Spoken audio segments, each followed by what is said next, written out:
বৃষ্টি মানেই প্রকৃতির এক মধুর ছোঁয়া, যা মনকে সতেজ করে।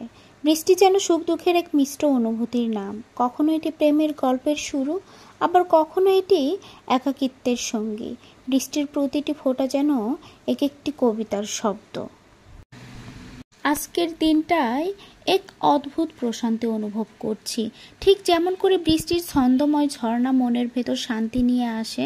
জানালার পাশে বসে থাকা আর বৃষ্টির জল বিন্দু মুখে এসে লাগা, এ যেন প্রকৃতির এক অপার্থিব ছোঁয়া।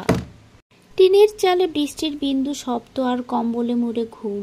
জীবনে সুখী হতে আর কি চাই? এখন বাজে সকাল 6টা 15 মিনিট, অথচ অঝোরে বৃষ্টি হচ্ছে। কয়েকদিন ধরেই বৃষ্টি হচ্ছে।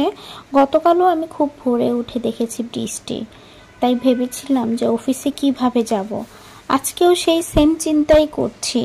বৃষ্টি তো ভালো লাগে, কিন্তু এই বৃষ্টির দিনে বাসায় কম্বল মুড়ি দিয়ে ঘুমাতে খুব ভালো লাগে, খুব আরাম লাগে। কিন্তু